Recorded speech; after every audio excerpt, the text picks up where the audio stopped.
Hello, I didn't see you there. My apologies, but welcome. For those of you who are new to this channel, or even for some of you who have been here for a while, you may or may not know that I am an artiste.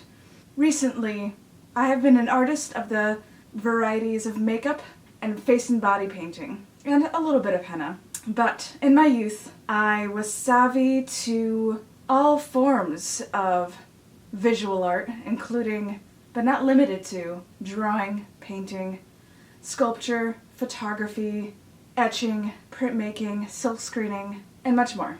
And recently, now that this community has been growing, I thought it would be an excellent thing to do is to invite you into my home and share with you some of my work. After all, I am an artist. Don't you want to see my work? In all seriously speaking, do you guys like my robe? I thought it'd be funny to be drinking a glass of wine, reading Tom Sawyer, telling you about the artwork I'm about to show you. Recently, my mother had to move out of her condo that she's been living in since I was in high school. And I've been using her basement as a storage unit since high school. And when she moved out, I had to collect all of my artwork that I've been storing in her basement. And as I was going through it and packing it up, I noticed that it was a big walk down memory lane, and it really reminded me of a lot of points in my life that I hadn't thought about in a long time. So I thought it'd be really fun to share with you guys my body of artwork that I've been producing ever since high school and all throughout college. There was a big studio disaster at one point in my life where the people that ran the art studios, the undergraduate art studios at UMass, one summer ruthlessly threw away everything in my studio. So not all of my artwork that I've ever produced is here, but a good lot of it is here. So I thought it'd be an excellent way for you guys to get to know me, get a look into my past, and get to know me a little bit better, and just see the kind of artwork I've been getting to do. I also thought it would be fun for me to look back on myself and just kind of remember some of this artwork and have this like little documentation of it. Because, well, my mother is moving out of her condo, and I too am planning to move across the country. So I won't be able to hold on to this artwork, and I thought if I present all this artwork in a video format, perhaps some of my viewers from the internet and my friends and family will get to be able to see some of this artwork, and perhaps if you'd like to claim some of it as your own, I'd be happy to give it to you. Depending on where you live and you want me to send it to you, I might ask for a shipping fee, but otherwise the vast majority of this artwork, I'm gonna just give it away for free, because as much as I'd like to sell it, and you're welcome to give me a donation if you'd like, I have a little less than 3 months to give all this artwork homes, and there's a lot of it. So this video is gonna be kind of long. It would make me happy to know that my artwork is being given good homes, it's being appreciated, it's not stuffed in the back of my couch. This chair used to be right there, so all these paintings were behind this chair for a long time. It would make me happy to know that some of my friends and family cherish it and give it a good home, and maybe hang it up on a refrigerator or on a wall or in a bathroom somewhere. That would be excellent for me. I would love that. What I really don't want to do is throw any of this away. I'd like to give it to people that would be interested. So if you see something in this video, a piece of my artwork that you think you'd like to welcome into your home, you can contact me on Instagram. I'll also leave my email down below. You can leave a comment down below, what have you. Whatever is easiest for you. But yeah, if you are interested in learning a little bit more about me, seeing my artwork, and hearing some of the stories of my artwork, keep on watching.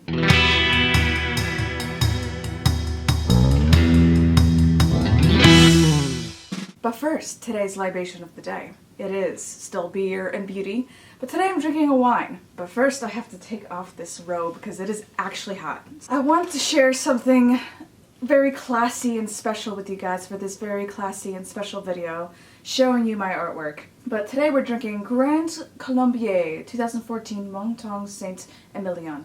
It's a blend of reds, but the most prominent grape in this wine is the Bordeaux grape, which is one of my favorite red wines. You know, I love French things, and this wine is absolutely delicious. It's so drinkable. It has that dryness and depth that I love, but it's not overly dry. Very much not like a Pinot. Grand Vin de Bordeaux. And the price point was excellent. It was only $14.99. I got it at State Street Fruit Store, and I absolutely love it. So cheers to that. But without further ado, let's go ahead and talk about some of my artwork. Let me show you my artwork. Let's delve into my past. And if you're interested in claiming some of this artwork for yourself, just keep on watching. Okay, so here's the first piece I want to show you guys, and this is probably the largest piece that I have in my body of work. This one I forget what I called it. I don't know if you can tell. Let me hold it on the side here. I don't know if this helps at all. But this is a self-portrait, and it's modeled after the statue of the Victory of Samothrace, an important historic statue. This is a statue that you can see in the entrance of the Louvre.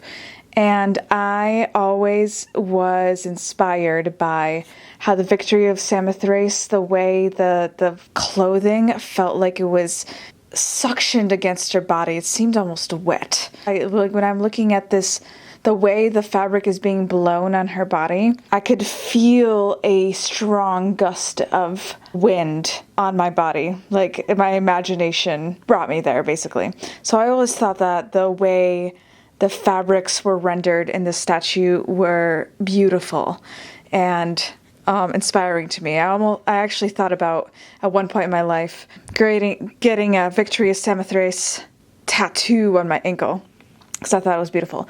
But something that is a little bit different about this rendering is that it's a self-portrait, and I'm wearing body paint in it. So part of the idea of it was to kind of pay homage to art itself, but also wanted to kind of represent myself in a way by incorporating this body paint aspect. This is just supposed to be black body paint because I thought that the contrast would be really striking. And at the time I had really fiery red hair. It was supposed to pay homage to Greek art itself. I did this painting as a final project while I was going to Holyoke Community College. And it's really big. It's like larger than life. Perhaps I will be next to it and show you.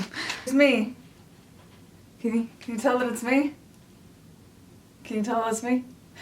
Here's another one of my paintings that I created in community college while I was going to HCC. I think this was my final for painting 2. Maybe it was painting 1. I can't quite remember. The premise of this was to create a collage and paint it. I cut up a bunch of images from a magazine and I created this like photographic collage of that. And at the time, I was reading a lot of Fangoria magazines, so that's why this is such a strange, surreal kind of imagery that you're seeing here. These little statues are statues of collectible figurines from the Twilight Zone, basically. My boyfriend recently saw this and started to draw this little devil guy. If you wanted to check out his Instagram, you could see those drawings. He was a little bit inspired by my artwork, which is kind of nice. And yeah, as you can see, this is, I think, Tom Slovini's face. I don't even know. But there's like a hand holding a hammer.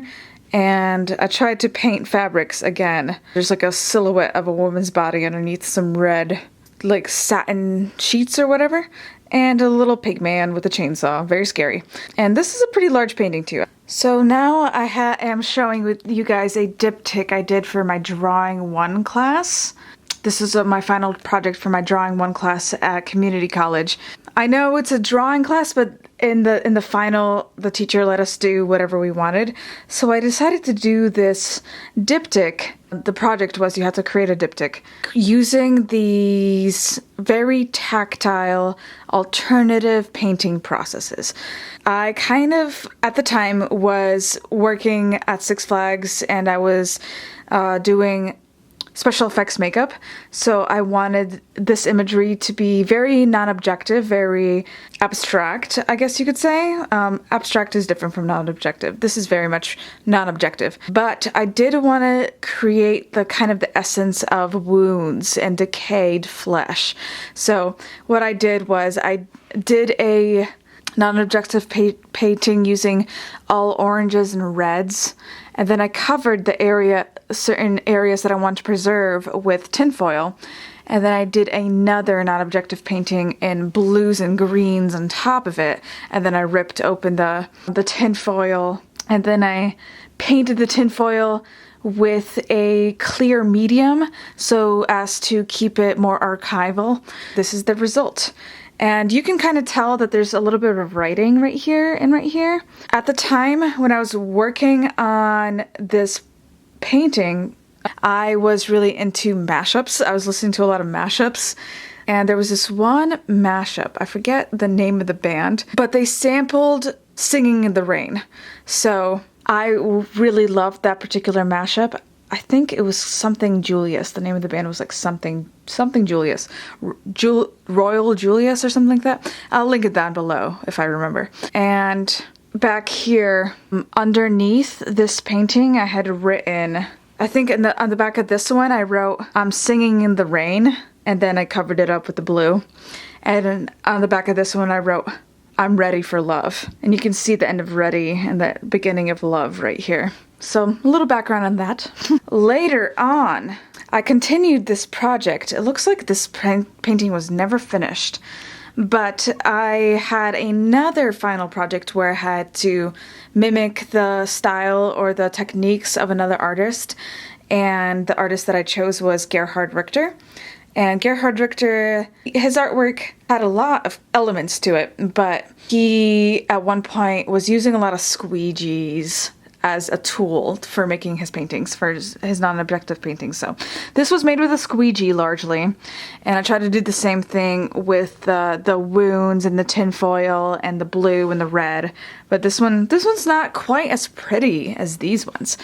Also, there are elements of airbrushing in this too. I wanted to incorporate a little bit of airbrushing into my artwork, and I kind of deepened up the edges of some of these wounds using like a bronzy paint that I ran through an airbrush. So I think that kind of added to the woundy look of these paintings. Here is yet another iteration of a painting that I did using the squeegee. I think it was part of that same body of work when I was studying Gerhard Richter and his techniques.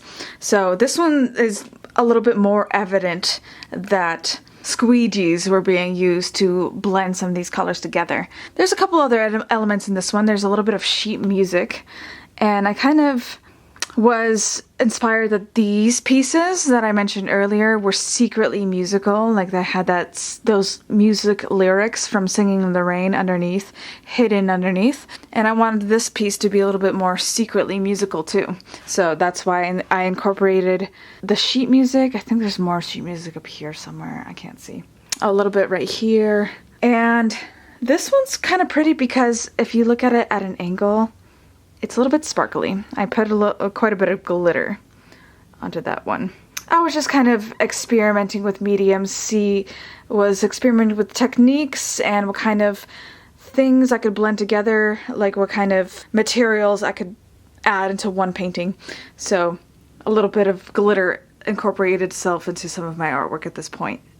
So we're going back in time a little bit now, but I think this is especially fun to show you guys in October because this is one of my final projects that I did in high school.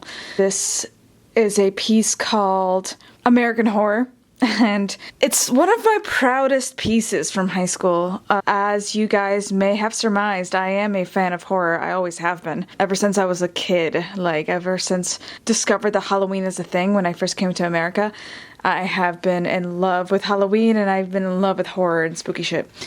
However, this is a little bit flawed. At the time, I was just like so proud of this piece and I thought it was like the greatest thing I had ever done. And at that point in my life, it was the greatest thing I had ever done. But the name of this project was American Horror, and the premise of this project was to create a collage of things from a specific theme of America.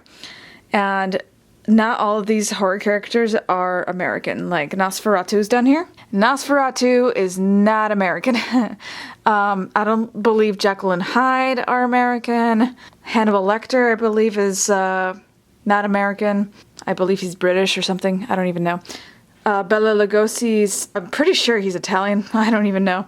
But I think the rest of these guys are American. Chucky, Freddy Krueger. Freddy Krueger is on a piece of foam core that has been a little bit damaged over the years. And as wonderful as I thought this painting was, and I think it is, it's still a striking piece after all these years. I was showing this to my boyfriend recently, and he's just like, but it's not finished. And I'm like, yeah, you're right. Predator over here could be rendered a little bit more thoroughly. Jason over here has barely been touched. Like his clothes here, just a joke. I could put in a little bit more work on Chucky's hand here. But more or less, it's still a really striking picture, and it's a piece I'm proud of. And this piece, I don't think I could give away for free. I think I'd have to ask for a couple $100, because I spent like a good 3 months of my high school life working on this. Maybe longer, I think longer. But I am proud of this piece, and I think it is striking and fun and great for Halloween. Here's another piece from high school. Ooh la la. It's my Betty Grable painting that I painted, I think, in my junior year of high school. I think it's really lovely the way it's rendered. I was really inspired by by pinup girls at this point in my high school career. And I learned a little bit about Betty Grable, and I learned that when America was part of World War II, every American soldier had this photo of Betty Grable inside their locker, just keeping them motivated, giving them a little bit of morale, giving them something to smile about. She's very cute. I like that this is like strangely so tame after the age of Paris Hilton. And the reason I gave it this camo border is because of that, what I learned about Betty Grable and how this photo of her was in the locker of every American soldier. I thought that was cute and sweet. And this painting is done in acrylics. The one of the monsters, that one was done in oils, but this one's all acrylics. Here's another piece I did back in high school. This one's called Romanism and Ruin. The premise of this painting, well, I got inspired by reading in American history a little snippet about Northampton, which is the town I currently live in, and how there was, during the Prohibition times, pre-Prohibition, there was a priest that kind of used this tagline as his call to action, basically, his like mantra. Romanism and ruin. He was this priest that believed that alcohol should be illegal because it leads to Romanism, which to him meant people that were doing things that were perverted and just sinful, and therefore they were gonna lead to the demise of society and or end up in hell, aka ruin. So Romanism and ruin. And I thought that was I don't know why I was inspired by that, but I decided to paint this girl who, I don't know if you can guess who the girl is modeled after. Can you guess? I'll give you a hint. Her eyes are not blue in real life, but I just wanted her to have like icy blues in this image. It's Kat Von D. Kat Von D was the model for this painting, and the hilarious thing about this is that she's supposed to be drinking wine. That's what's pouring down her mouth, but she's drinking it out of a martini glass. That is not the proper receptacle for wine. And what's happening here is she's like inside of a coliseum of sorts, like a Parthenon of sorts, like a Greek building. And behind her is like a city that's burning. So she's just drinking. She's like half naked. She's drinking. She's just spread out on this Greek slab, and there's a city burning behind her. And that is the premise of this painting. And I painted this in like high school, I think like junior year. I remember spending a lot of time on these pearls, which didn't even come out good, sadly. The most amount of depth was in the bottom part of her clothes, and I remember my friends making fun of the way I painted her boobs, that they looked all flat and weird, and yeah, it's just strange. It's a strange little painting, but you know, high schoolers are strange little people, so what can I say? Here's another piece I painted in high school that never really got finished and therefore didn't really happen in a good way, but it's a painting inspired by the illustrations of Alice in Wonderland. It's an Alice in Wonderland painting. I started smoking weed around this time in high school, and therefore Alice is smoking a joint, and the caterpillars over here smoking his hookah. Looks like the Mad Hatter and the rabbit have not been fully rendered. This painting was never finished. The rabbit is over here. The premise behind this painting was that, like, it was gridded up and something different needed to be happening in every section of the grid. So it's supposed to be very textured, but that is, I never finished it, so that therefore it never really ended up happening in a real way. But yeah, there's the Queen of Hearts, Tweedledee, Tweedledum, and yeah, it's an acrylic painting. I think this was junior year of high school. Next up is another painting from high school. This was I think 10th grade, 9th or 10th grade. The premise of the painting was just to paint a New York street vendor. So my art teacher had a bunch of photographs of New York street vendors, and I picked this one of this man selling belts. The belts were not this bright. Oh, I think I was using gouache for the first time in this one, so I was really inspired to use bright colors because tempera and gouache tends to have really vibrant colors, so I experimented a little bit with that. Never finished this one either, but my first shot at gouache on this big scale. I think this is a 24 by 36. Most of these paintings are 24 by 36. Here's another painting that comes from kind of a silly era of my life. This is another painting I painted in high school, and I believe this one's in oil, completely in oil. And it's of a rainforest. But the main thing, this big, stupid brown blob in the middle. Original intention to make a beautiful High Times looking pot plant in the middle of this.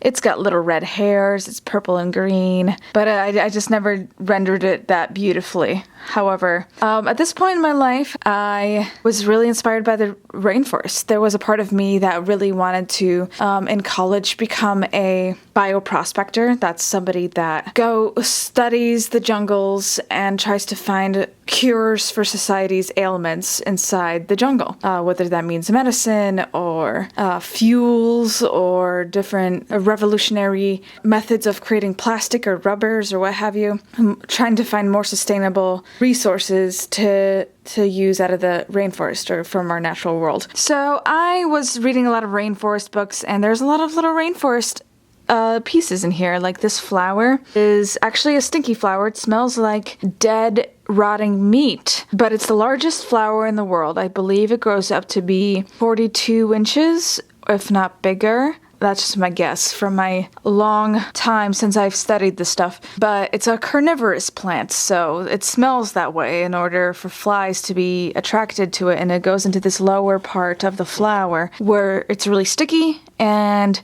the flower traps the flies and eats them. And of course we got some jaguars over here. We got some pitcher plants, some air plants. There's a hummingbird over here, chameleon, a little tree frog, a toucan.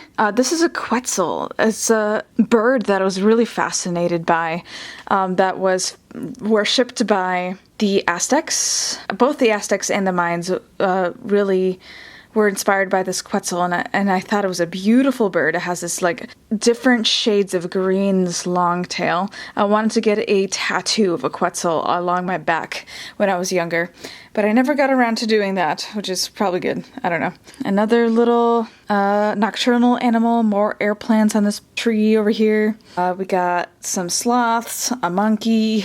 Oh, and of course, an orangutan, and a little native person smoking some weed. So this was a little bit of a homage to weed and also to the rainforest. I spent a long time painting this painting, never finished it, never really rendered it that beautifully. I don't know, if you're somebody that is a enthusiast of the creature, perhaps you would love to stare at it and have your guests stare at it. Let me know. This is another piece from high school of Medusa that I painted in all metallic acrylics, which is why it's kind of hard to videotape it in a sound kind of way. This image is actually modeled after me. I posed for this picture myself. I remember curling my hair for this, for the photo before I made it into Medusa. But yeah, this is supposed to be a painting of Medusa. I don't know how well you can see the details, but she got snakes on her head and she's supposed to be really, really sexy. And this is painted all in acrylic, metallic acrylics. So we got some silver, we got some gold, some metallic. I think that the pink isn't really metallic, but you know, the blue, the green, everything else is. And that's why it's kind of hard to show the details of this without making it look washed out.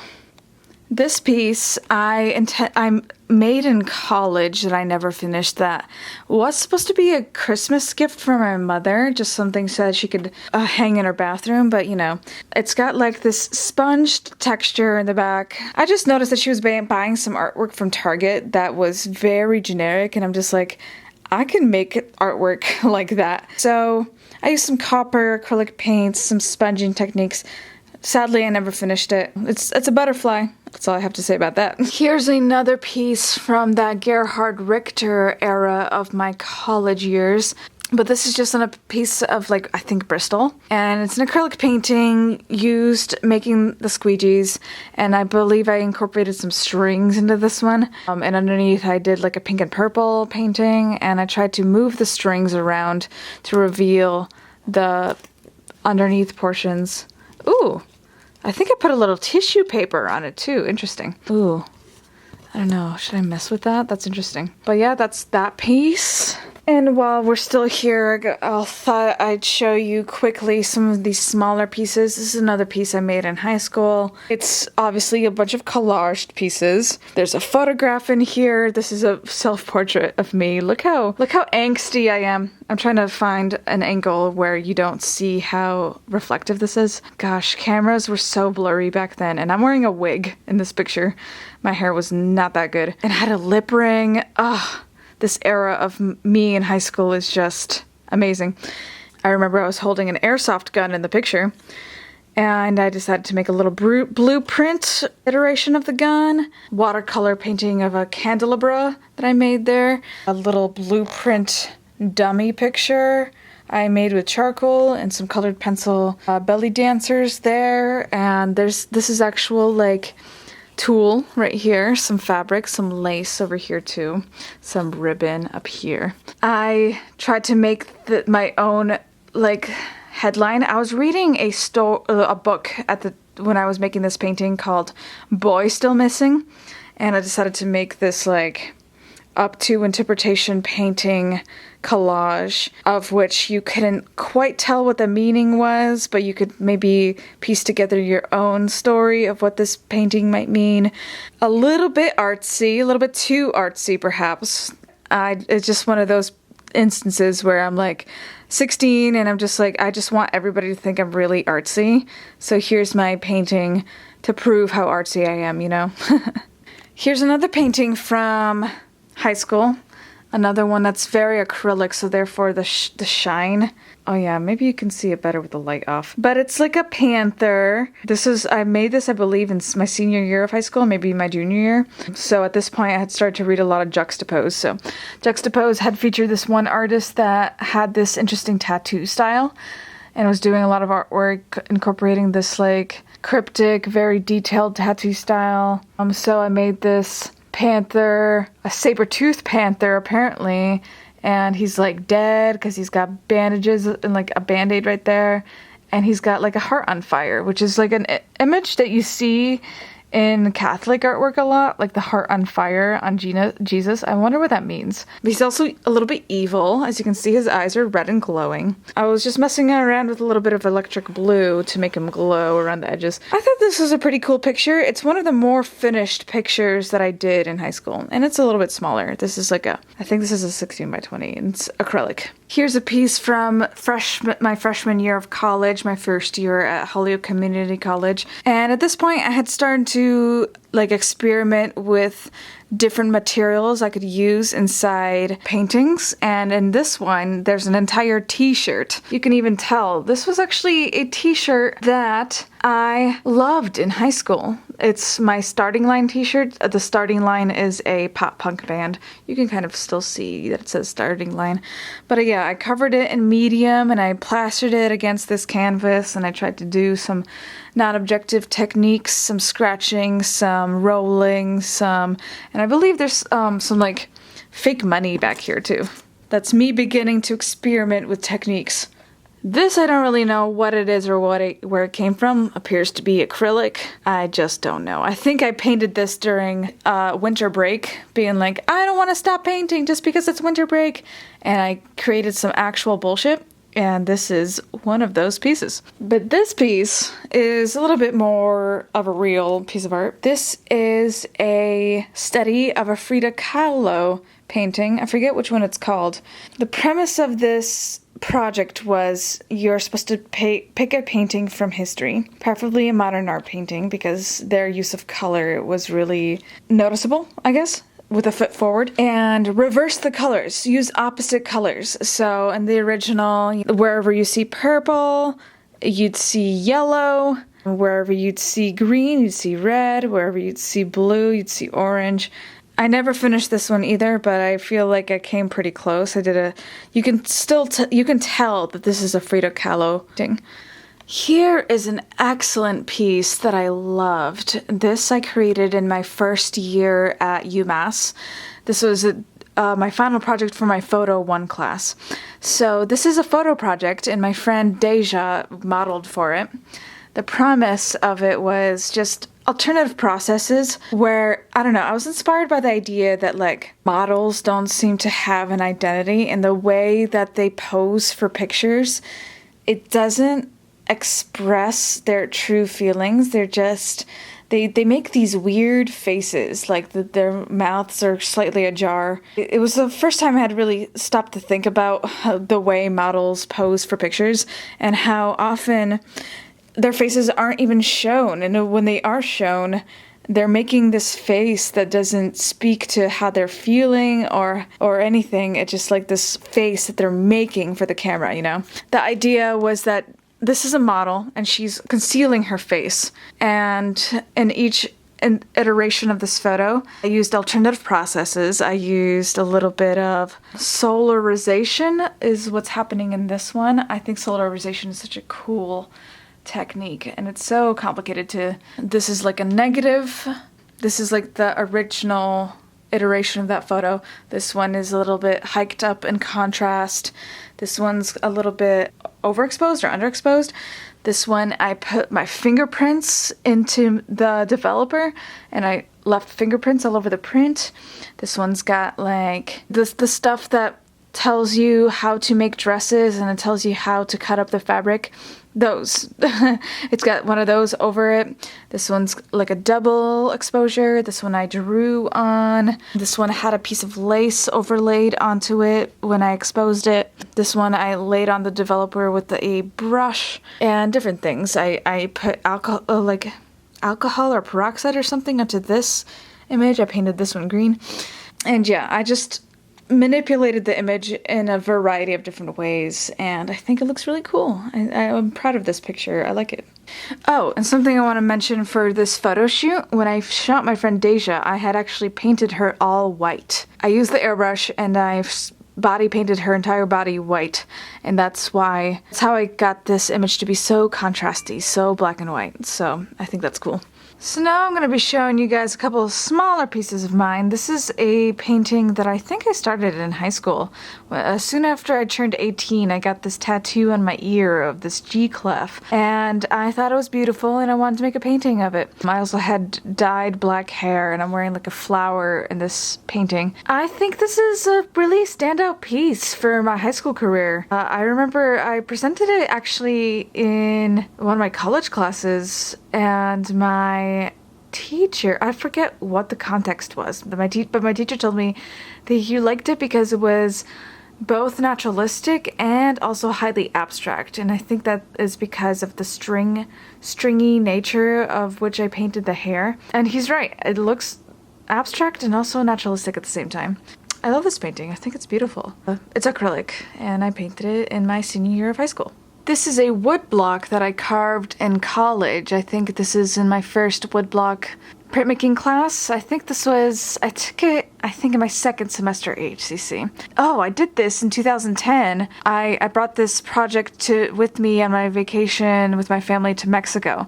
And I was, sitting at dinner carving this wood block. And everybody was making fun of me, being like, LOL, Kasha's studying for her finals, LOL. But I did manage to carve this wood block while I was on that vacation. And it's really interesting because I did study and I did do this piece. And when I came back to school, I printed it and I did a good job with my finals. I passed. And I thought this was a really striking image. It's a self-portrait. Had just started dating this guy that was Spanish, and he introduced me to flamenco, and this image is kind of inspired by flamenco dancers. She's got or I do, not her, but she's got little hair combs in her hair and the fans, and I tried to have a really strong, shadowy appearance in this image. I really wanted it to be very contrasty and striking, and I think I did it. I think I love this piece.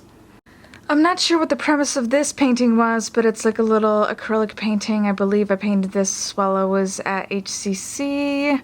It's a lily, it's an acrylic.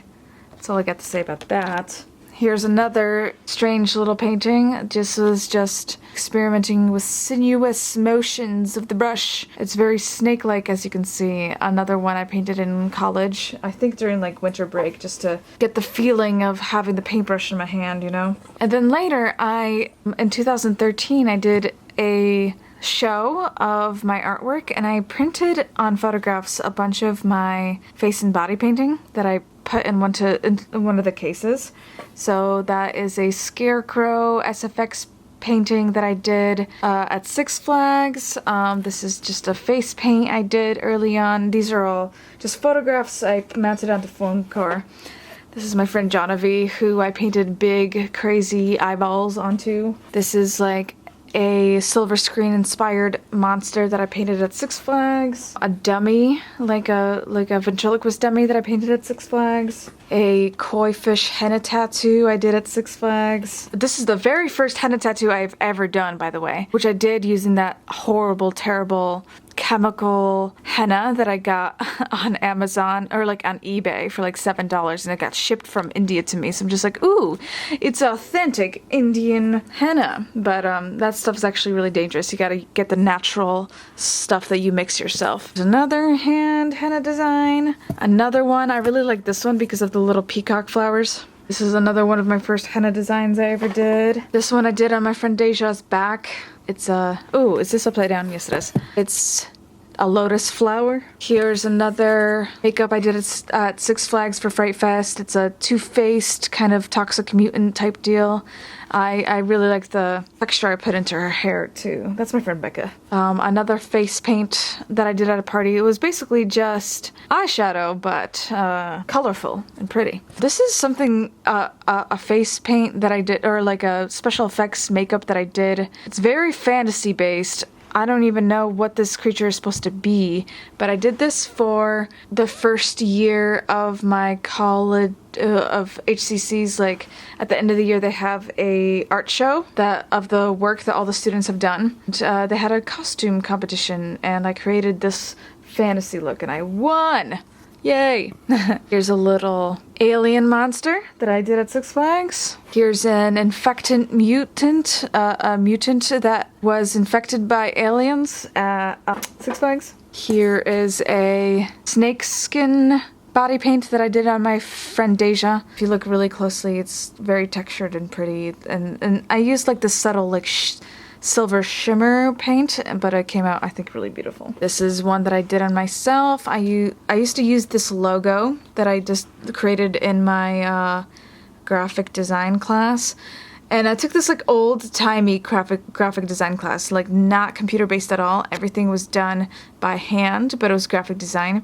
and we had to create logos by cutting into paper, and I created this like graffiti looking K to represent me. And as I mentioned, all these pictures were a part of an art show that I set up for myself at my at the library of my hometown, and this is my artist statement, and let me go ahead and read it to you guys, just because I feel like it's I think it's nicely worded. It stands up today.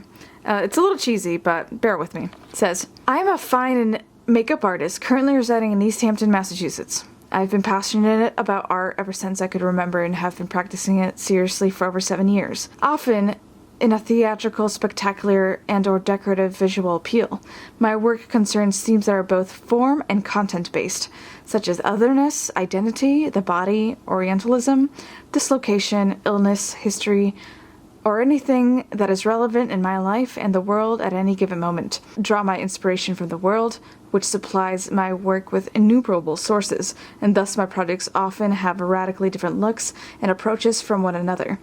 It is difficult to classify my practice under a specific medium because my work aims to recognize the vast capabilities of art, and thus it is made up of many different forms that suit the needs of each project.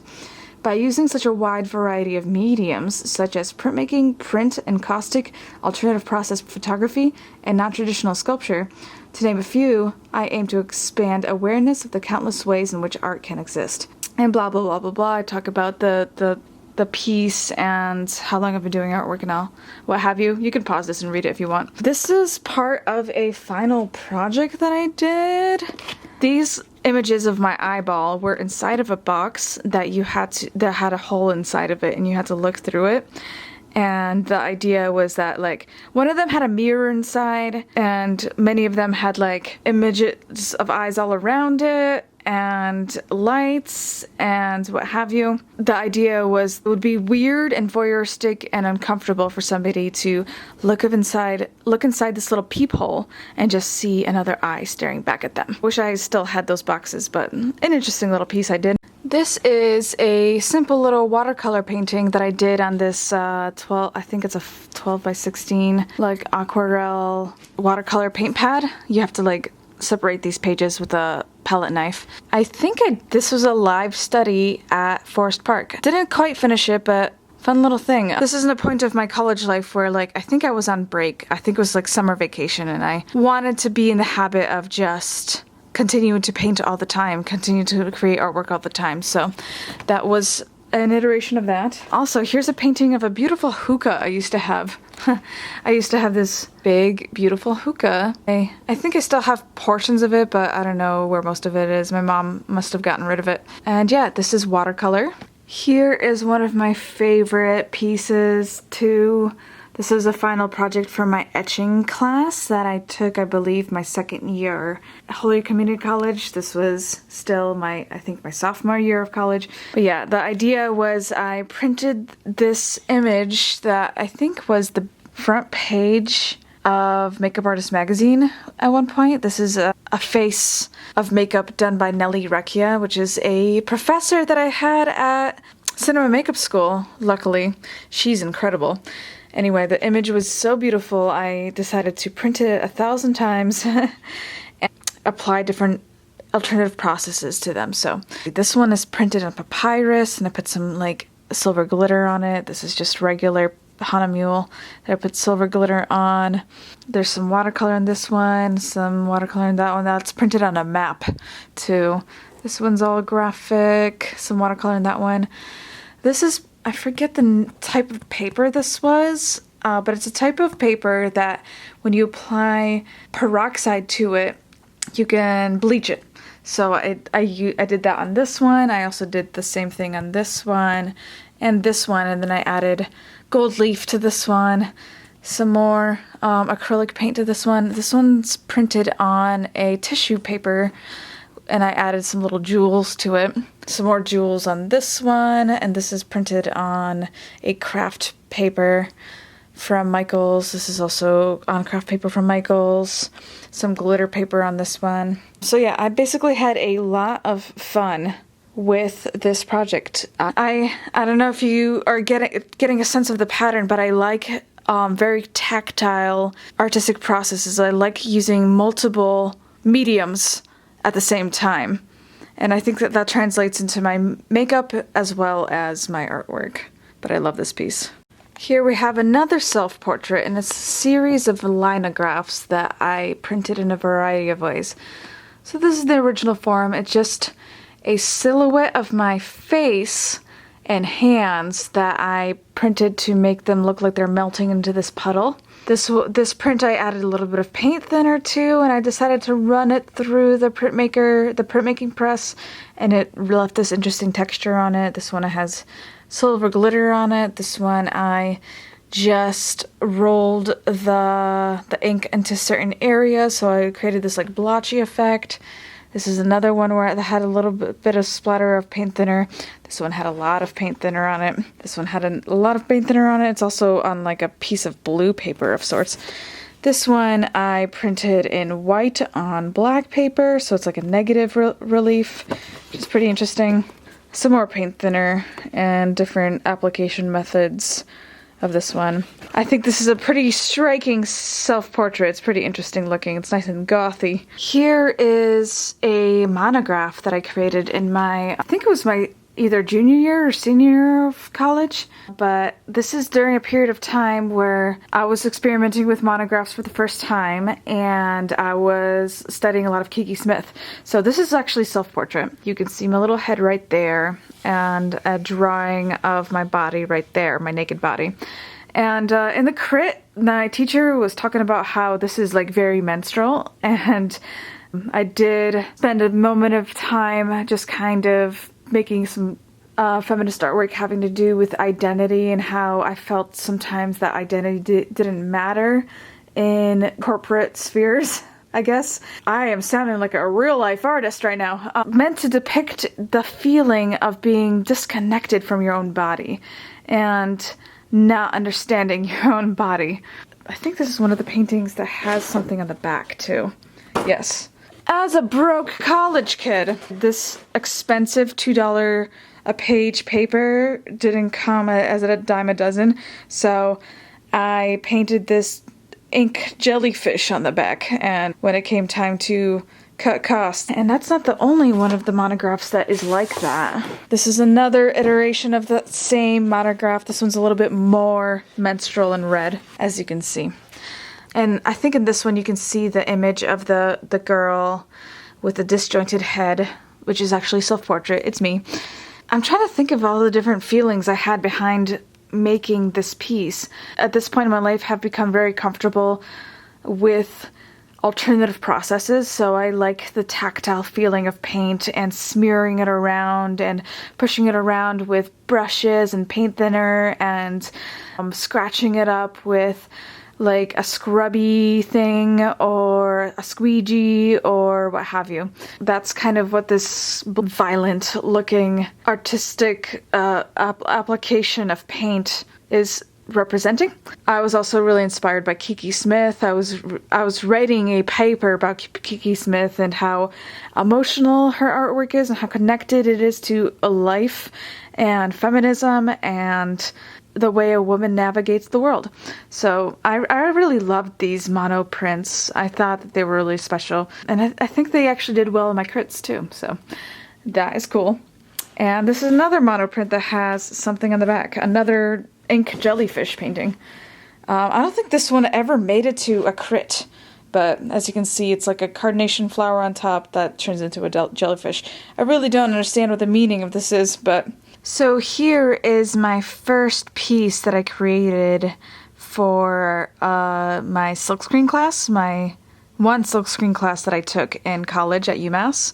Yes, I was studying Orientalism at the time, and I was listening to a lot of Beats Antiques, and I was really mystified by the movement of technology and steampunk and different things like that. I kind of juxtaposed all those things that I was thinking about into one image, and I think it's pretty striking. Here's another print that I did in my silk screening class. I don't know what I'm looking at. I think this is the Tower of Babylon. We got some smokestacks back there. I just don't know what this means. I forgot. But the premise of the project was I think just like a black and white, and then silk screen into black and white.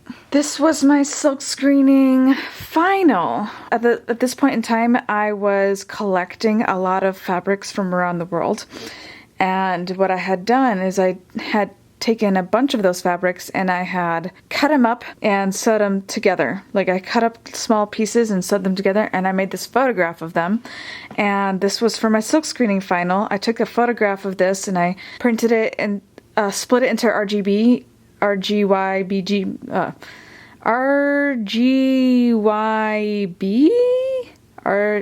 you know what I'm talking about. So I printed it in cyanotype and yellow and magenta and black. And this image, I think I didn't line it up exactly right because I had other iterations of this print that were more photographic than this, though the gold fabric in here is nice and lusterful, so that's cool. The premise of this piece was to show how the cultures of the world are capable of becoming one strong fabric. The checkerboard represents ska and how the combination of white culture and black culture came together to create ska, the combination of punk and reggae. And then I also have like Eastern European lace that they used to make the curtains out of, and Dutch wax fabric down here, some more lace, some Japanese silk, different fabrics that I had collected from around the world. Here's an aqua tint self-portrait that I did. This is an etching, but it's aqua tinted, and it's just an image of me trapped under this gauzy piece of silk, this like piece of tulle, and my identity is being obstructed by it. It's making me feel separated in a way. This was part of a series in which each piece had a different name. It started with a D.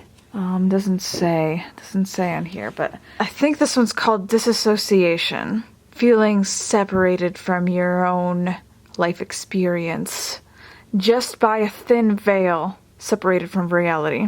And this was part of that series too. And this one I think was, I forget what it was called, but the idea is this is a woodcut, another self-portrait where my eyes are scratched out. I'm like curled up into a corner. And this one is 3 out of 5 prints that I made. This one isn't as rich and black as the one I have hanging on my wall. This is the one I have hanging on my wall over here. It's a little bit more black, a little bit more rich. This is a watercolor self-portrait that I did while I was studying abroad in France, doing like an artist residency style study. And yeah, this is just a self-portrait that I did. It's another image of me concealing my identity. Concealing identity or feeling separated from your identity is a common theme in my UMass artwork. But in this one, I have this interesting shadow casted all over my body. And the shadow came from like a paper cut piece that I had created that was inspired by the refractions of light in water.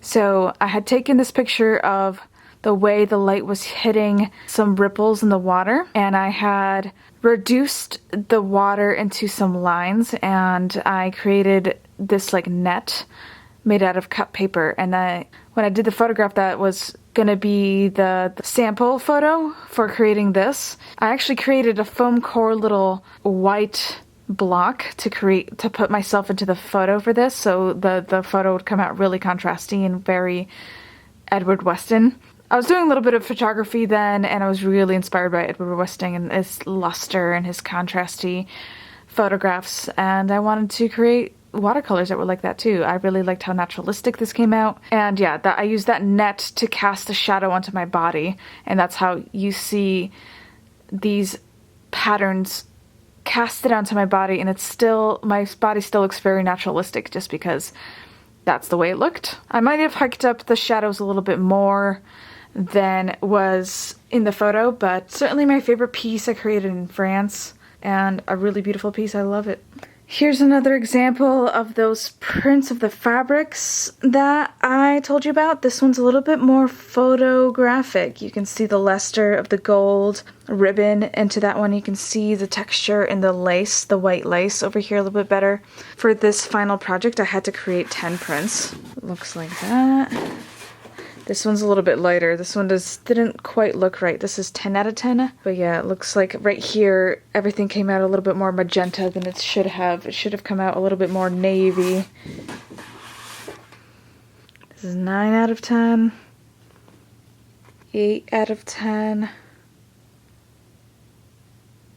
The blue looks a little bit more tactile in there. This is 7 out of 10. That one came out pretty good, actually. 5 out of 10. This one's nice and rich. This one's pretty beautiful. This is one that looks more or less how it should. And that is the silkscreen final. But this piece here, I think this was my actual silkscreen final. And UMass had this beautiful like entomology lab that had all these preserved specimens of insects from around the world, and I spent hours in that entomology lab, like late at night, photographing individual pieces, like each one of these insects individually, and I shot them in RAW, and I edited every single one of them, and I created my own little entomology specimen. Like some of the insects that I found most interesting, some of the bigger insects. This is like I think the biggest moth in the world, or maybe this is the biggest moth in the world. And I loved the images of some of these beetles because they had this beautiful iridescent multi-chrome kind of luster. So I created this print and also this print and a series of other prints. In my final project, which unfortunately is destroyed now, I couldn't keep it preserved, but what I did was I printed this image 4 times. The first image was just of the insects looking really rich and vibrant and beautiful. The second one was them looking a little bit more faded. And I put little pins into each one of them to make it look like a entomology specimen piece. And I put them in a big like shadow box with like a wooden frame. And the third piece had the insects cut out and partially burnt and then pinned into place to represent the slash and burn processes of the rainforest. And the last image was just a kind of smoke-stained white image of just little white shadows of where the insects once were and pins representing where they once were, with just like this like washed out beige background that kind of looked like smoke stained. And I thought that was a excellent piece of mine. I wished I could have preserved it better. So yeah, this, as you can see, was one of the prints that was mounted on foam core and put into the wooden box, but the wooden box got taken off, but you can still see that there's the pins on them. So this was the first iteration of that series of 4. And yeah, I told you a little bit about the premise of that. I loved it. I have been passionate about the rainforest and animal life and the ecosystem for a long time, and tried to represent it in my artwork at one point too. Here's a couple more iterations of my La Journée du Mystique, or like print. For each silkscreening project, we had to print it multiple times to practice making it consistent. So that's what I ended up doing, and I have like 5 prints of this guy. This one didn't come out quite as good, so I didn't keep that one, but I have that. Next up for the entomology piece, this is the photograph that I worked from. Yeah, I photographed each and every one of these like specimens from the entomology lab, and I decided to make negatives of it too, to represent, you know, these guys disappearing. And I think I used certain Photoshop effects to make them look a little bit decayed and ashy and brittle and breaking apart. Here is some lino prints that I did in high school. This one's called Bloody Days Go By.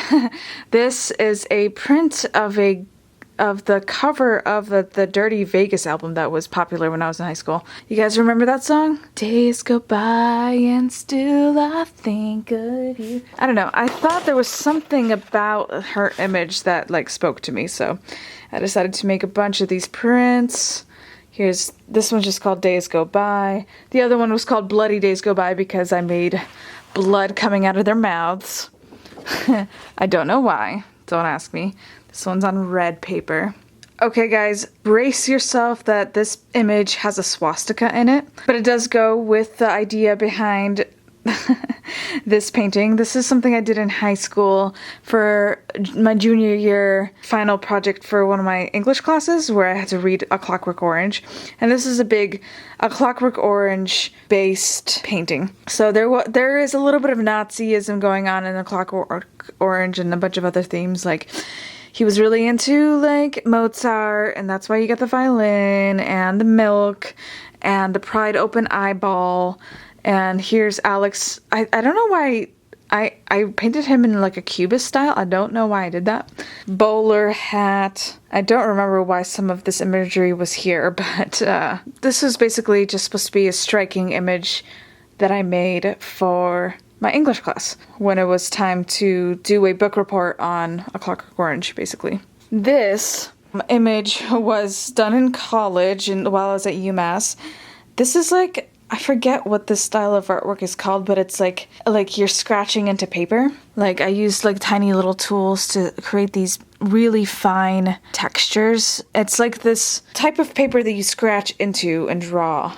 So the premise of this jellyfish is that it's got constellations. Yeah, I was just really interested in bioluminescent jellyfish and the juxtaposition of them with the night sky and the constellations. I don't know, I wanted to mix different forms of sciences into a visual representation, I suppose? Yeah, we'll go with that. This is a little bit hard to see, I think, but this is a graphite pencil drawing of my pet bearded dragon that I once had when I was 18. I did this in high school, and I think this is an 18 by 24. Yeah, just a graphite pencil drawing of my bearded dragon. This is an image, a charcoal drawing I did this in high school. The premise of the project was to just draw a still life of some objects that are special to you. So I had this antique coat from the Victorian era and this antique book of quotes that were both from the 1800s, from around the same era, around the 1830s or 40s. And I used to wear this coat, and sadly, I think my mom threw it away or something. If only she understood what some of the shit that she was throwing away meant and how valuable it could be one day. It's just that I'm a hoarder in a way that my mom is not a hoarder. That's why I still have so much of this goddamn artwork. Anyway, I think this is a really pretty still life. I think this was rendered well for a high schooler. And yeah, good use. This is one of the first times I ever used charcoal too, so I think that came out good. This is probably hard to see too, but it's another self-portrait. It's a self-portrait of me with my makeup on after I came home from scaring at Fright Fest one day. I loved being part of the haunt scene and being a SFX makeup artist early on and working behind the scenes of productions like that early on. But yeah, I did this in high school. I think this one's called Scary Self. And it's all in graphite except the red is done in colored pencil. So that is another self-portrait I did. So I found yet another one of those monotypes, and I think I'm starting to remember the names of them. I think this one's called Dislocation, and yeah, that's because, you know, her head is dislocated from her body. And I found some more of those prints from that series. These were all supposed to be part of one series. This one, I believe, was called... And I don't know if this one was called Disassociation. One of them was called Disassociation. And this is the photo that it came from. This is the photo that I shot of myself to create that look. And I got another one of these right here. And another one of these right here. And this is the aqua tint from earlier as well. That was part of that same project. Here is a lighter aqua tint. And here's the photo that I used to create that image. Another self-portrait. And here's another print. This one's a little bit messy, but here I found a couple of my first ever film photos I ever took for my Photo 1 class. They're a little bit shiny, so they're hard to see. The premise of the project was to photograph light, and I love how much luster these photos are able to represent. And it was like the beginning of spring, so there was a lot of melting snow on the ground, and it was like reflecting light in a beautiful way. This one, it was hard to see, but this photo is supposed to be showing the way the water reflects onto the pipes. This was shot at the Holyoke Canals. This image is of the what I was talking about earlier. It's kind of a watered down version of what I was talking about. It's the insects, but smoke damaged iteration showing where the insects once were, if that makes sense. Here we have another jellyfish drawing. This one is done in the style of pointillism. So pointillism is just like a sense of creating rendering by and depth by creating tiny little dots. All the jellyfish pictures that you're seeing were part of the same project, part of the same series. I'm just finding them all separately. There's another one somewhere that was like jellyfish made out of bones. That might have disappeared in the studio disaster, but other jellyfish pictures exist. Oh, and this is on Bristol, and I created this in college, of course. And this is just done in Micron pen, I believe. Here I have a series of figure studies I did. This is just like a colored paper with charcoal and I think white chalk for the highlights. This came at a funny time because it seemed as if we could only ever get one model. So this was in figure drawing class I took in college at UMass. As you can see, this is a graphite drawing of the same exact model. I feel like I was doing really good at rendering. Very soft, like milky looking rendering. Another colored paper drawing with charcoal and white chalk. I think that's it that I have of the figure drawing. Funny story about this drawing. Me and my friend Lauren were just hanging out in my basement one day doing figure drawing. I think it was like summer vacation or something like that, so we just decided to get artsy and draw. And I had finished this drawing and I had sprayed it with some fixative and I put it out on the front porch to let the fumes kind of, do their thing. And my sister hadn't realized that my friend Lauren was over, and she started yelling down the stairs in her hilarious Polish accent. She was just like, Kasia, you cannot leave drawing of a nude woman out for neighbors to see, because we have a neighbor who's lesbian and she will think you're a lesbian. And my friend Lauren could not, it took everything she had to not make her chuckling audible. Here is a charcoal drawing I did of a lily. Not particularly that spectacular, but I did this in high school. And I guess this, now that I'm thinking back on it, I guess I had a fascination with lilies for a long time. I remember when I was a kid, my grandfather's funeral, there was tons of lilies there, so whenever I smell lilies, I think of funerals. So maybe that fascination is rooted there. I don't remember doing this figure study, but it's kind of pretty. Just like charcoal. I think I did this in either high school or early college.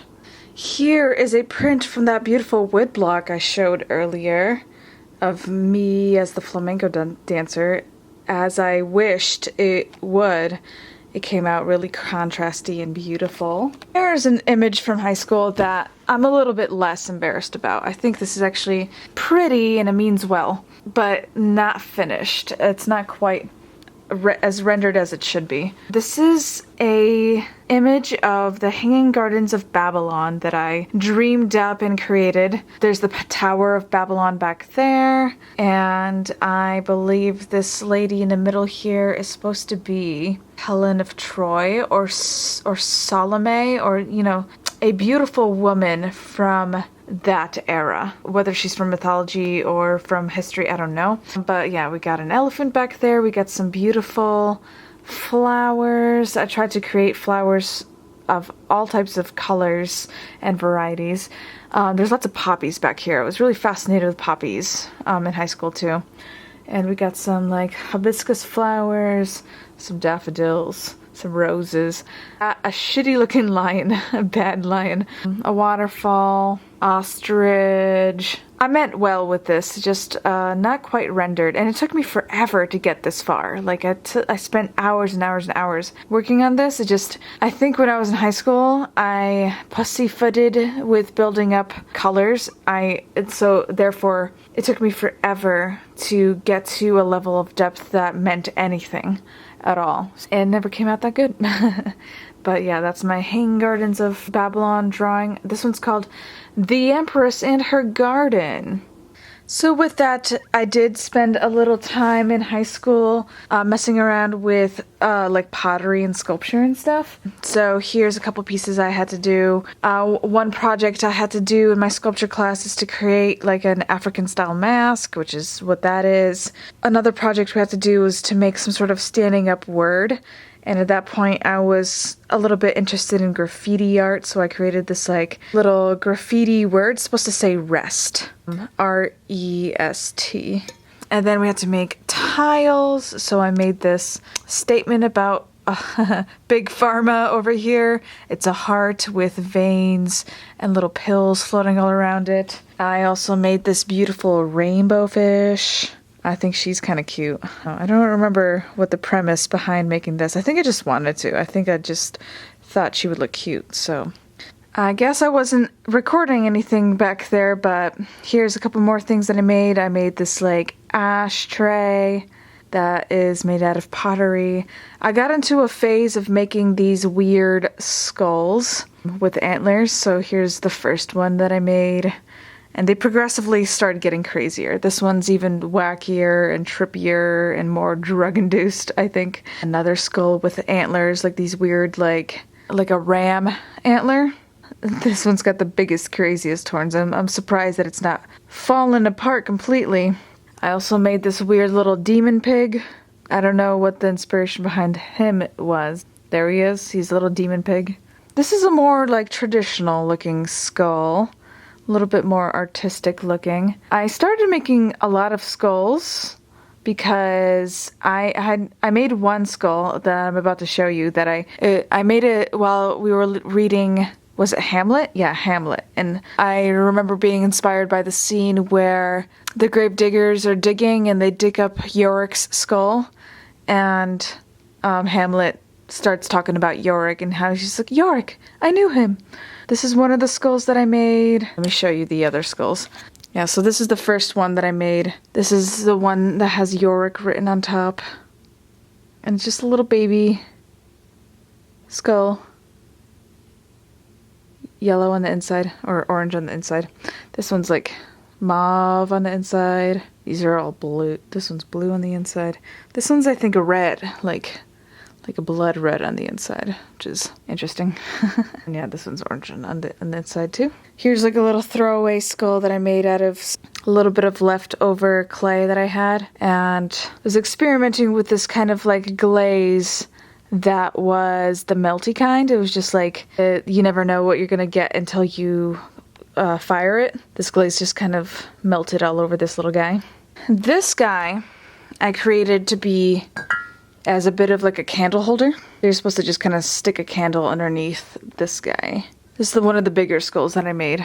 And yeah, it's supposed to just kind of house the candle inside there. I think she's pretty. Here's a little Buddha I made that I decorated with all types of crazy stuff. Little butterflies and skulls, stars and moons. I just decorated him for fun. And then I was inspired to make this mushroom, which was one of the only poisonous mushrooms I remember learning about when I was in kindergarten in Poland. Mushroom picking is like a big part of Polish life. You know, if a mushroom's like red like this, it's you see in cartoons all the time, the red mushroom with the white spots. Yeah, I was inspired by those mushrooms to make this little guy. Just because he's pretty. Here's a little statement I had on plastic surgery. I believe this is based on a statue of one of the Venuses. Tell me down below in the comments if you can recognize which Venus this is, but you know, she's all marked up like she's gonna get a ton of plastic surgery. I also made another one of these wild tiles. When I kilned it, the colors came out way crazier than I thought they would be, but it is one of the tiles that I had to make for Intro to Pottery. This little guy was inspired, he's falling apart, his legs are coming off, but he was inspired by like the little guys that they used in one of the Sum 41 music videos, and I just wanted to make like a polymer clay figurine that looked like it could be real, like it could be a real toy. So that's what that is. Oh, another little tile. This one's got a fairy on it. Not the most beautifully rendered fairy I've ever seen in my life, but I guess this was a point of the 2000s where I started to see a little bit of like 90s nostalgia stuff, including these like dark fairies that, you know, 90s edgy girls that used to have all of their cars. And at this point in my life, I also got into making a lot of functional art. I made that ashtray. I made another ashtray and I ended up giving it to one of my ex-boyfriend's dads. It was like a Red Sox ashtray that I made. But these are incense burners, so I made one like this. I actually gave one to Mike recently because I was going through my artwork, much like I am doing now, showing him a ton of my old artwork. So there's another incense burner I made like that. There's like a little hole right here where you put the incense and it kind of burns and the ashes collect down in the center there. Here's another incense burner, looks like that. Another incense burner, looks like that. Another incense burner, very textured, looks like that. I think I made like 3 of these every day for a week, so that's why I have so many. And another incense burner, looks like that. And that's my sculptures. Okay, I think we're about to wrap up. I've got one more portfolio worth of stuff to show you guys, but this is a painting I think I did in early college during the Gerhard Richter ages of me using the squeegee. But I think the premise of this painting was to do like a really nicely rendered still life and drag a squeegee over it. So that's what happened here. And again, the lilies. I'm learning that lilies have entered my work numerous times. I'm still fascinated by them. This is also an interesting picture because here we have featured a clove cigarette, which I bought out as much as I could before they were banned during this era of my life. This was 2011, 2012, around the time that clove cigarettes were banned, and I rather enjoy the color scheme here. I think this is a pretty picture. Here we have a study of perspective, one of the most accurate perspective studies I ever did. This was just in one of my drawing classes. My teacher was teaching us how to create perspective and the mathematical way of doing so. And I feel like this is a very accurate representation of the space that I was drawing. I was pretty proud of this one. Here I have another still life. This one's actually framed because of how much I love it. Please excuse the ring light reflection. It's just some eggs. Very contrasty eggs, and I feel like I was really proud of this one. I mean, it made it into a frame, so that speaks for something, doesn't it? I was really proud because I remember a bunch of these still lifes were being hung up on a wall somewhere, and with like everybody still life from the class, and I felt like mine looked the best. Like mine was the most softly, gently rendered. Yeah, it was just very realistic. I loved it. Here's a black and white acrylic still life painting, I think from that same iteration, from that same kind of time period, which I thought was really beautiful. Not as special as the drawing. The drawing was a little bit more finely rendered. But here is a still life of a bottle that I created for my painting class, my painting 1 class in my first year of college. I think it is an excellent piece. I think it's really strong. I think you can very clearly tell that it's very brilliant and crystal-like, just like a nicely rendered bottle of wine, like a bottle of white wine. You can tell it's a bottle of white wine, and it looks pretty. I can picture this being in a frame somewhere. So these are some pieces from my photo 2 class. But what's going on here in this series of photos is, in this one, you have a field of white snow with just some hair poking out of the snow. Just a field of white snow with just an arm poking out. And this one's a little bit more clear than the rest. But it's a field of trees and white snow with just a pair of legs poking out. And that is my legs, and though that is real snow, and it was actually real cold. And yes, I did fucking take off my shoes and socks and feet, and I think I was just wearing like a little white shorts. But I dug a hole into the snow where I concealed my body to just have my feet poking out. And I just wanted it to be kind of like this striking image. But yes, I was really inspired by Ana Mendieta. Let's see if you can see a little bit more of my arm there. Can you see it? Ana Mendieta and the idea of entropy and bodies becoming one with the landscape. These also are on some like really highly distressed film. I think I distressed the film before I printed some of these, but this one's on some matte paper. This is on some glossy paper, as you can see. Another one on some matte paper. That's the one of the hair. This is the one of the legs. And man, that was cold. I was very cold. My toes were very cold and very numb, as you might imagine. This one picture especially is pretty striking. I think that's an interesting looking image. Pretty thought-provoking in my opinion. There's another one of the hair. A lighter one of the arm, and there's a little bit of water damage because this is a bigger film. I think this was like a 2-inch film, like a 2x1 or something like that. It's the one between 4x5 and 35 millimeter.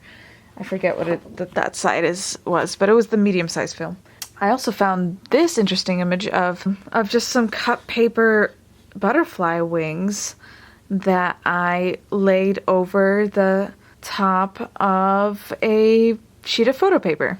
I forget what the meaning of this was, but it was just a fun way to experiment with the medium of photo, which I was doing a lot of at one point. And now I'm about to show you some really special artwork. I showed you one of the paintings from this series before, but I'm going to show you some more paintings.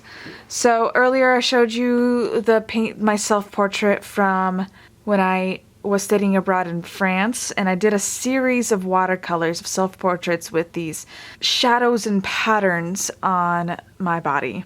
This one was on my legs, I believe. You can tell because this is my ankle over here. So I had a series of cut paper pieces that I shone over my body as I photographed it, and I later created this watercolor painting, and I think that is lusterful. This one is the image of water refracting on a belly. I think this is actually the way that I painted it. It was just like a belly underwater with the like light refracting onto it. I thought that was really pretty. Some more legs. I think I had some of my friends participate in this photo. I must have, because this is a lot of legs, certainly more legs than I have, and with some palm tree shadows on the legs. I haven't looked at these paintings in a long time. This is such a fun practice for me, and hopefully for you too. This is my legs with some palm tree shadows on them. These are my knees. Can you believe I got a C on this? I got a C on this body of artwork. Inappropriate, because these are beautiful.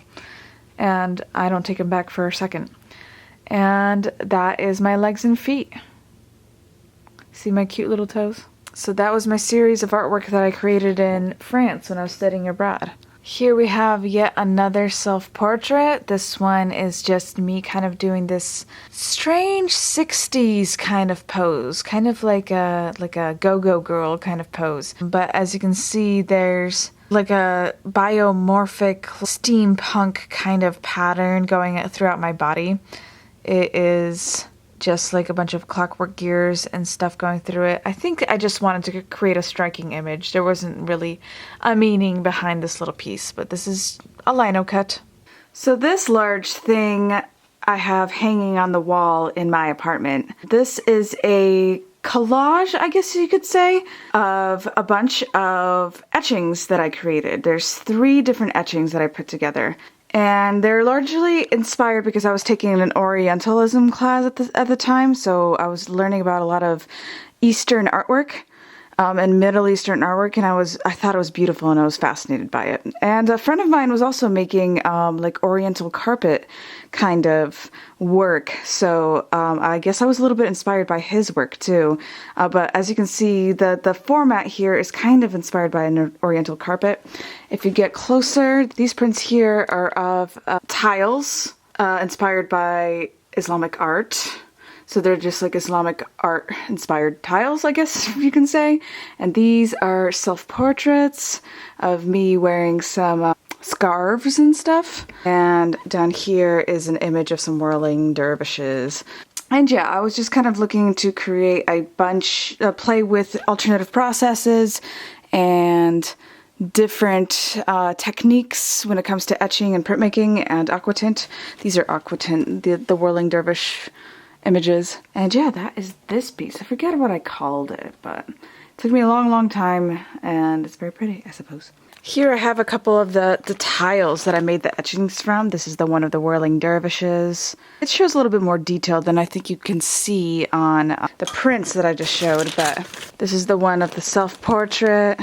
I guess it's a little bit religion inspired, a little bit like Madonna inspired, the trilogy, that's why there's 3 of me here. Clearly I don't think that I thought through particularly what meaning I wanted to be behind this image. I just wanted to evocative looking image, something that's kind of striking. And I think I did that. When it comes to like religion, this image in particular, I think is one of the strongest ones. That one's very much like Catholic inspired. Like you can see the heart glowing, you can see that I've got halos on the 3 of my heads. So I guess the religions that I was fascinated with at the time. And I just wanted to create like beautiful images. So that is what this piece is all about. But yeah, here is the tile that is the kind of Islamic art tile.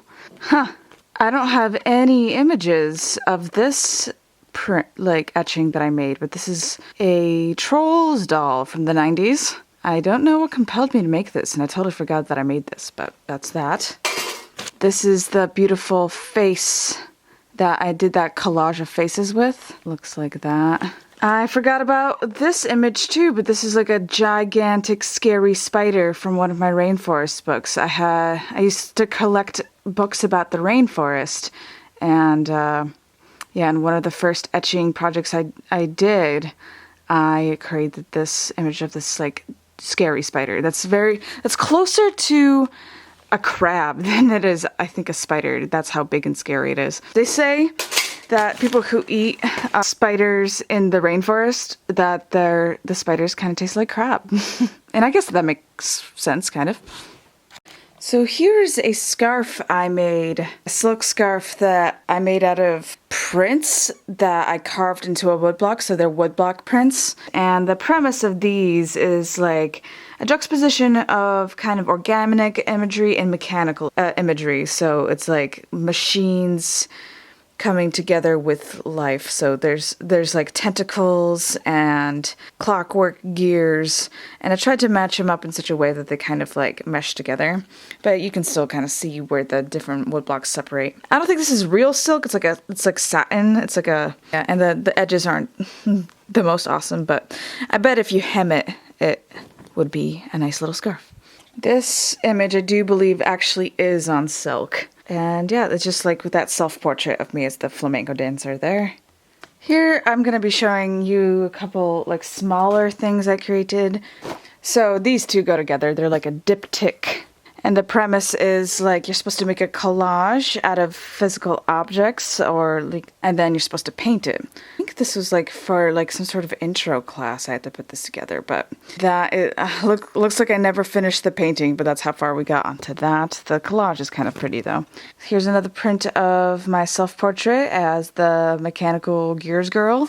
It looks like I don't have any images of from this collagraph that I printed, but this is a collagraph like board that you can make prints out of Bela Lugosi's Dracula. And that's a shame because I feel like that would be a cool image, but I can't seem to find any of those. Here is the lino block from my Mardi Gras mask image. Here is the lino cut from my self-portrait of me dripping. Here is a lino cut of my self-portrait. This is actually like a postcard from my thesis project, my last thing that I did at UMass. And this image is shot on 4x5 film, and it is of a piece of ice that was actually dripping from a mountain. And I decided to make it into a sculpture by adding these tied up plastic bags to make it like the trash and the landscape are one. And I did a series of photographs like this as a thesis project. They were like designed scenes talking about trash and plastic, and like I knew this would be topical, but it's even more topical now than I think it was then. I think I did this project in 2014. Yes. My opening was Thursday, April 24th, 2014. How interesting. This I did for a graphic arts class. I don't even remember what the premise of this project was, but it was a marker drawing with micron pens. Some anatomy studies. These are actually kind of nice. Just muscular anatomy studies. This looks like a hand that I never finished of an anatomy study. Pencil, it's a pencil drawing of a torso that I never finished. Another pencil drawing of a leg anatomy study, the muscular structure of a leg. Ooh, now we're focused. That's what that looks like. And the muscular structure of an arm that I never finished.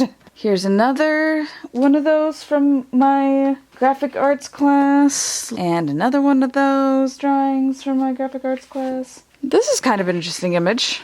But yeah, another ink drawing from my graphic arts class. These are all on Bristol. Another one of those. Aha, this one's kind of cool. Nice and spooky for Halloween. It's an anatomy study of a skull, and I think this one's in like a charcoal or maybe a really dark graphite, or maybe a combination. I think it's mostly in charcoal though. This is kind of a cool looking spine that I drew. I think this one's in pen, maybe a little bit graphite too.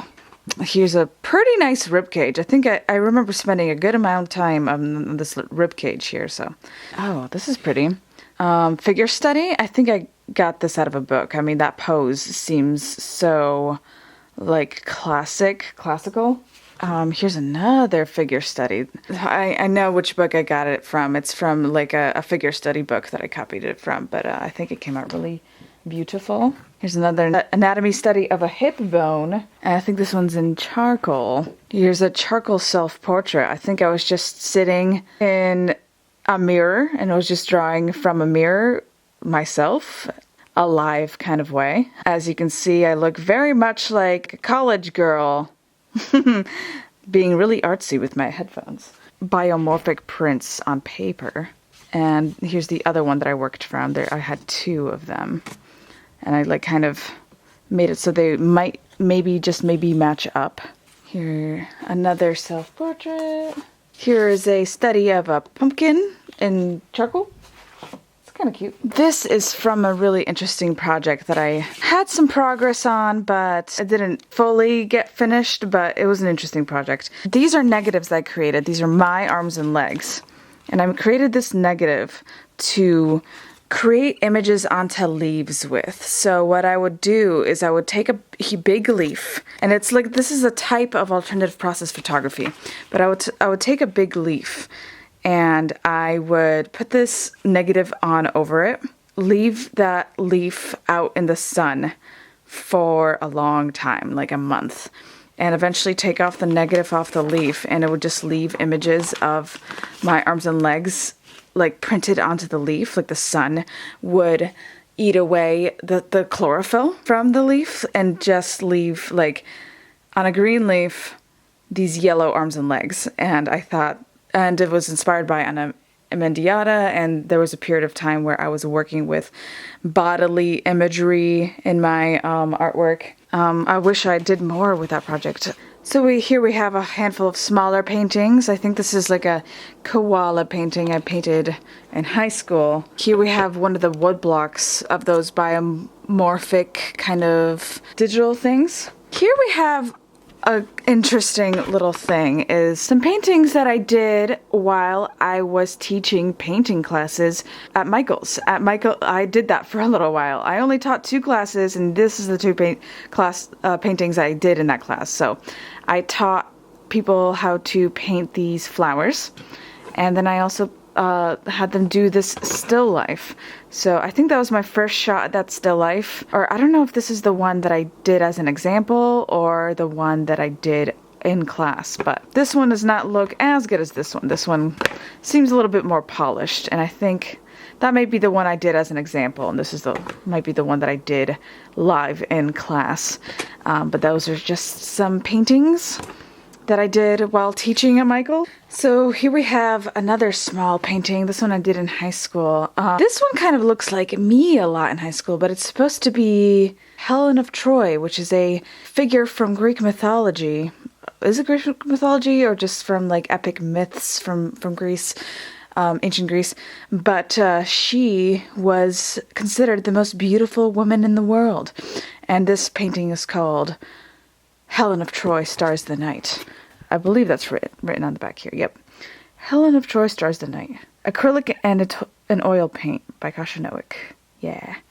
Here's a random painting of lamps I did that I thought was kind of interesting. Tiny little hippo painting. This one's with oil. Here we have a graffiti tag that I did. I think this just says Kasha, but I can't quite tell. I wonder if it says on the back. Nope, nothing like that, but there's like textured paint on it, which is kind of interesting. And I think the last thing I have to show you is just over here on my wall. Let's see if I can get far enough back to get everything in frame. But it's a large collage of lino cuts that I did. So I showed you the lino cuts earlier of the biomorphic imagery juxtaposed with the mechanical imagery, so the clockwork gears along with the tentacles and the organic kind of forms. And I tried to match them up in such a way that they would match up and make this like big quilted kind of collage of all of them all together in this giant form. This is like life size basically. And then I kind of painted on it to kind of bring it together even more. I put like all this brown paint and these drips and some iridescent paint. And as you can see, there's an image of a girl on there, and that you might recognize that image from that image. So that's the same one. I blew it up and made it real big, and I printed it onto this like semi-translucent paper, like tracing paper, really big, and I laid it over this image. So, you know, I thought I was working with the imagery of the clockwork gears and the mechanical imagery and the fact, you know, old-timey steamwork imagery a lot during this era. And that is hanging up in my living room real nice and big. And that is it. So that is it, friends. That is all the artwork that I currently have in my possession that I was able to share with you today. I hope this was enlightening for you. I hope you enjoyed some of my artwork. In the end, it's going to be great for me to have this like record of some of my artwork. I didn't show you every single little thing. I had a ton of like charcoal drawings and stuff that it would be too messy to pull it out, and it's already almost 1 o'clock in the morning, so I am sleepy. So it is time to bid you adieu. Thank you so much for watching this video. I hope you enjoyed it. Let me know down in the comments below what your favorite piece you saw was. If you want to take it home, if you want me to send it to you. I am trying to find homes for a lot of this artwork, so I would love it if you were interested in taking some of this artwork home. Until next time, thank you again so much for watching. I hope you liked hanging out with me. I loved hanging out with you, and until next time, cheers. Bye!